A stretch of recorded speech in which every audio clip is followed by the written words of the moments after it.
हम लोगों को खटारा सरकार नहीं चाहिए, एक युवा सरकार चाहिए जिसके पास विजन हो, जिसके पास भविष्य में कुछ करने की क्षमता हो और जिसमें बदलाव की रणनीति हो। चुनाव से पहले कि हम 10 लाख युवाओं को नौकरी देंगे, तो हमारे आदरणीय मुख्यमंत्री जो अभी अचेत अवस्था में, वो बोलते थे कहाँ से देंगे, अपने बाप घर से देंगे क्या? यहाँ से पलायन कर रहे हैं। ये एक जटिल समस्या है, इसको रोकने का उपाय सरकार लगाए और निश्चित रूप से तेजस्वी जी के पास विजन है। अब द बिहार फाइल्स देखना शुरू कर चुके हैं और मैं आरती। देखिए, बिहार में सियासी सरगर्मियां जो है अब वो तेज हो रही है। लगातार प्रत्याशी जो है वो आरजेडी के हो या अन्य किसी भी दल के हो, लगातार अपने क्षेत्र में काम कर रहे हैं। इस बीच अभी हम मौजूद हैं बरारी विधानसभा के संभावित प्रत्याशी संजीव कुमार उर्फ गुड्डू यादव जी के पास।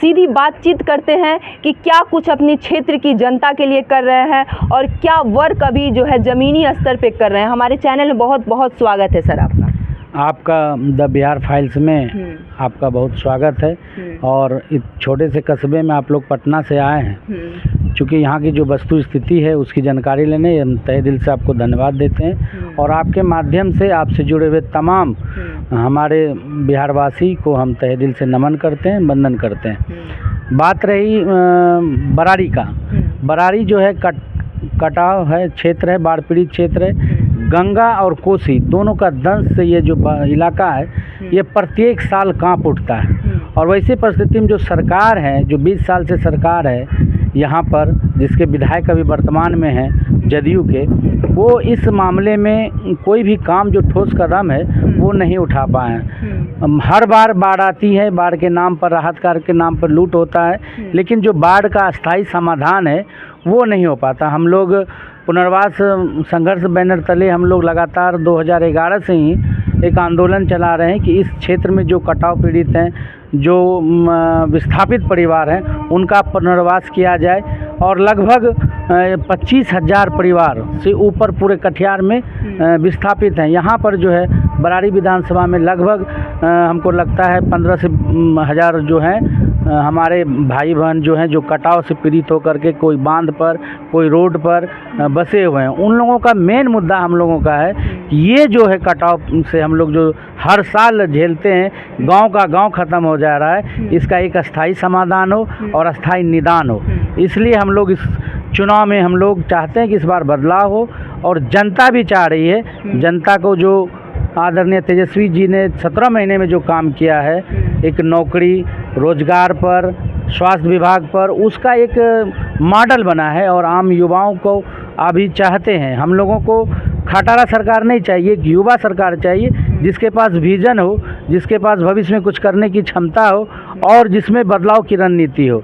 इसके लिए जनता भी इस बार तैयार है और हम लोग बदलाव के लिए तैयार हैं। निश्चित रूप पर इस बार बदलाव होगा और बिहार में आदरणीय तेजस्वी जी की सरकार होगी। आपने एक बात कही कि बिहार ये क्षेत्र जो है, इस क्षेत्र के बारे में कहा कि हमेशा बाढ़ से प्रभावित रहता है, बाढ़ ग्रसित इलाका है, बाढ़ से हमेशा ये जल जमाव की स्थिति बनी रहती है, पलायन इसे लेकर होती है। तो क्या कुछ ऐसा उपाय है जो आपकी अगर सरकार बनता है या आरजेडी की सरकार यहाँ बनती है तो कुछ खाका तैयार है जो बाढ़ को लेकर कुछ किया जाए उपाय?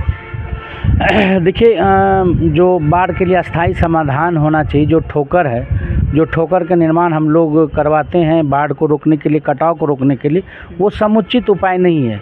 उसके पीछे क्या है, इंजीनियरिंग है कि आप देखेंगे कि जब बाढ़ आता है उस समय उसको रोकने का उपाय लगाते हैं, कटाव रोकने का अरबों रुपया वहाँ पे खर्चा करके पानी में फेंकने का काम करते हैं, चाहे मिट्टी में बोरा भर के हो। बाढ़ से पहले उसका कोई निदान नहीं है, क्योंकि जो अस्थाई समाधान है तो बाढ़ से पहले जो इलाका, जैसे हमारा मान लीजिए कुर्सेला, ये संगम का स्थल है, यहाँ कोसी गंगा का संगम होता है कुर्सेला में। यहाँ से जो स्थिति बनती है, काढ़ा गोला होते हुए उचला से आगे चले जाएंगे, बखिया दीरा, गुंजरा, ये सब नदी किनारे का इलाका है। मधेली, जलराही, मलिनिया, ये सारा कटाव पीड़ित इलाका है। यहाँ पे एक अस्थाई बांध का निर्माण अभी तक नहीं हो पाया है।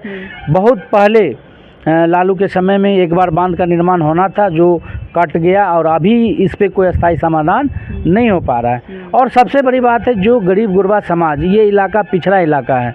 हम लोग इसको अंग्रेज के समय में इसको काला पानी का सज़ा जिसको देता तो उसको इस और यहाँ पे भेजा जाता था।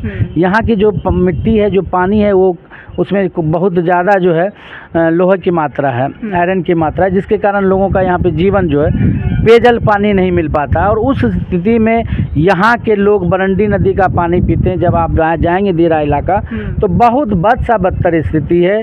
एक और पूरा भारत डिजिटल इंडिया के लिए जाना जा रहा है कि भारत इतनी तरक्की कर रहा और दूसरे यहाँ से पलायन कर रहे हैं। ये एक जटिल समस्या है, इसको रोकने का उपाय सरकार लगाए। और निश्चित रूप से तेजस्वी जी के पास विज़न है, वो बार बार कह रहे हैं कि जो पलायन है इसको हम लोग रोकने का ठोस कदम उठाएंगे और बिहार में फैक्ट्री बनेगा, बिहार के लोगों को बिहार में रोजगार देने का काम करेंगे। लेकिन ये बातें जो तेजस्वी यादव बोल रहे हैं कि बिहार से पलायन रुकेगा, बिहार में फैक्ट्री लगेगा, ये तो अभी नई पार्टी जनसुराज के प्रशांत किशोर जो सूत्रधार हैं वो भी लगातार बोल रहे हैं।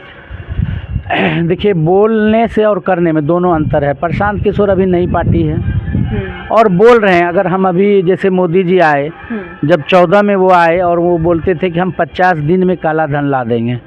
मोदी जी बोलते थे कि अगर हमको आप सरकार बनाइएगा तो हम जो है 100 दिन के अंदर जो है काला धन वापस लाएंगे और प्रत्येक साल हम लोग 2 करोड़ लोगों को, युवाओं को रोजगार देंगे और 15-15 लाख सभी के खाता में जाएगा।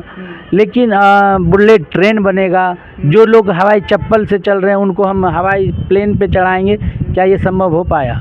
नहीं हो पाया। तेजस्वी जी के ऊपर विश्वास करने का ये एक समाधान है, हम लोग कर सकते हैं। चूँकि उन्होंने 17 महीने जो काम किया है, उस काम में जो उन्होंने रोज़गार दिया और उनका जो विज़न है काम करने का, चूँकि उसी समय जब वो बोल रहे थे चुनाव से पहले कि हम 10 लाख युवाओं को नौकरी देंगे, तो हमारे आदरणीय मुख्यमंत्री जो अभी अचेत अवस्था में, वो बोलते थे कहाँ से देंगे, अपने बाप घर से देंगे क्या, कहाँ से पैसा लाएगा।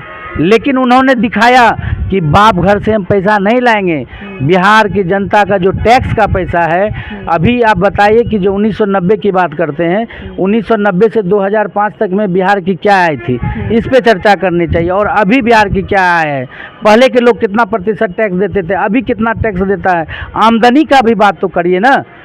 कल तक तेजस्वी जी ने वादा किया है कि हम दिव्यांगजनों को, वृद्धा पेंशन को हम बढ़ा के 1500 करेंगे, विधवा को 1500 देंगे। कल तक ये लोग बोलते थे कहाँ से देंगे। आपके प्रशांत किशोर जो समझते हैं, वो समझते हैं कि पूरी दुनिया में हम ही एक पढ़े लिखे लोग हैं। वो कैलकुलेटर लेके दिखा रहे थे, ये देखिए इतना पैसा जो है 2500 महिलाओं को देंगे, कैसे देंगे। और आज वो कह रहे हैं कि जब मेरी सरकार बनेगी तो हम 2000 देंगे। वो कहाँ से लाएंगे? साफ तौर पे बोल रहे हैं कि तेजस्वी का माँ बहन योजना जो फ्लॉप है, का वो 2500 रुपये नहीं दे पाएंगे। यही तो मैं आपको समझाने का प्रयास कर रहा हूँ कि जब दूसरे लोग बोलते हैं, जो जिनके पास 80 विधायक है, जिनके पास सत्ता का अनुभव है, उनको कहते हैं वो कहाँ से देंगे, कैलकुलेटर दिखाते हैं। जब वही बात वो बोलते हैं तो उनको कैलकुलेटर नज़र नहीं आता है। वो बार बार एक चीज़ है, प्रशांत किशोर का बड़बोलापन देखिए। वो एक सोशल एक्टिविस्ट या प्रचारक के रूप में काम करता था। कभी मोदी घर घर मोदी, हर हर मोदी का नारा दिया, अब की बार नीतीश कुमार का नारा दिया, वहाँ जाके ममता बनर्जी का प्रचार किया, यहाँ जाके कांग्रेस का प्रचार किया। वो प्रचार एक स्ट्रेटजी बना सकता है, लेकिन सत्ता को चलाने के लिए, शासन को चलाने के लिए एक सशक्त कलेजी का आवश्यकता होता है। और उसके लिए जो है, जो यहाँ पर प्रतिनिधित्व की आवश्यकता होती है, वो बिल्कुल एक स्ट्रेटजी बनाने के लिए प्रशांत किशोर बहुत अच्छा है, जो पर्दे के पीछे से अपना एक कैलकुलेटर लेकर के वो काम कर सकते हैं। लेकिन जो सत्ता का चलाना है, ये उनकी बस की बात नहीं है। और तेजस्वी जी पे जनता भी इस बार विश्वास कर रही है। जनता ने उनको माना है कि इस बार सभी सर्वे में, आप लोग भी सर्वे करते हैं टीवी का, जितना है अभी नया सर्वे आया है उसमें भी उन्होंने उसको जो है 43% से उनको मुख्यमंत्री बनाने का जनता काम कर रही है। तो एक लग रहा है कि इस बार जो बिहार है वो बदलाव की ओर है और बिहार को निश्चित एक युवा सरकार मिलेगा, जब देश को रक्षा करने के लिए हम युवा को वहाँ पे रखते हैं। लेकिन सिर्फ तेजस्वी यादव ही तो युवा नहीं है, चिराग पासवान भी दावेदारी कर रहे हैं, लगातार बोल रहे हैं कि मुझे बिहार बुला रहा है। उनका क्या? चिराग जी बोल रहे हैं कि बिहार बुला रहा है। चिराग जी एक संपन्न दलित परिवार है ना। उनके पास जितनी ताकत है, जितनी ऊर्जा है और जितना धन और संपदा है, उनको सबसे पहले आरक्षण छोड़ना चाहिए। जो वो दूसरों के लिए कहते थे कि संपन्न दलित को आरक्षण छोड़ना चाहिए, लेकिन उन्होंने क्या किया, जब उनकी पार्टी को भाजपा से गठबंधन हुआ, उनको 5 सीट दिया गया और 5 सीटों का देखेंगे, 1 सीट से अपना है, 1 सीट से बोनोई के लड़ाए और 3 सीट को उन्होंने बेच दिया। और बिहार बुला रहा, एक बिहार वासी होकर के हमें बिहार पे गर्व होना चाहिए।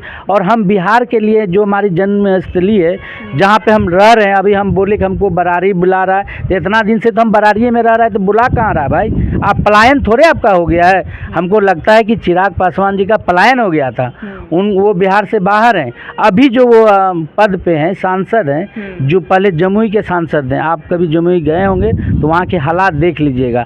अभी वो जिस विभाग में हैं, जिसके मंत्री हैं, सबसे पहले उनसे ये सवाल बनी कि उस विभाग में बिहारियों के लिए उन्होंने क्या किया। बिहार बिलार, उनका एक नारा था, बिहारी फर्स्ट बिहार फर्स्ट, वो चुनाव के समय नारा था और चुनाव के बाद 5 साल ख़त्म हो गया। उस में क्या काम कर पाए वो? उनसे एक सवाल बनता है कि उस में क्या कर पाए। अभी आप सत्ता में हैं, सत्ताधर के साथ रहते हैं और कहते हैं कि हमको बिहार बुला रहा है, हम 243 सीट पे लड़ा है।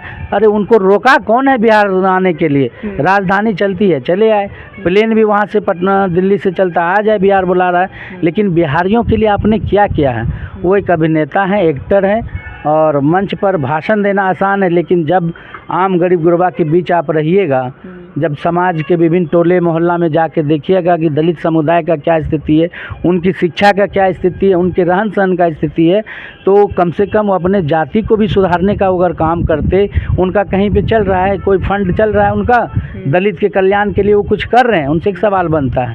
खैर, हमको अपनी पार्टी से मतलब है, हम लोग अपना देखते हैं कि हम जनता के लिए कितना कर पा रहे हैं। अभी हमारे आदरणीय प्रतिपक्ष के नेता तेजस्वी जी ने कहा है कि सभी लोग जाइए और जनता के बीच रहिए। जो दलित टोला मोहल्ला सेवा में जहाँ पे लोगों की आवश्यकता है, अगर किसी को कोई आवश्यकता है, जहाँ पे अस्पताल पहुँचाने की आवश्यकता है, किसी को बीमार है उसको देखभाल की आवश्यकता है, कुछ परेशानी है जाति आवासीय आय बनाने में, तो वहाँ पे जाकर उसको मदद करिए। अभी हम लोगों का रिटेल चल रहा है, हम लोग सभी टोला मोहल्ला में जा रहे हैं और एक कैंपेन के तहत लोगों के बीच जाकर अपनी बातों को रखते हैं। ये होता है संघर्ष, इसे कहते हैं समाज सेवा। लेकिन कुछ लोग सिर्फ नाम पर जो है अपने सांसद विधायक बनते हैं, तो उनके लिए बात है। हमसे बातचीत करने के लिए बहुत बहुत धन्यवाद सर आपका।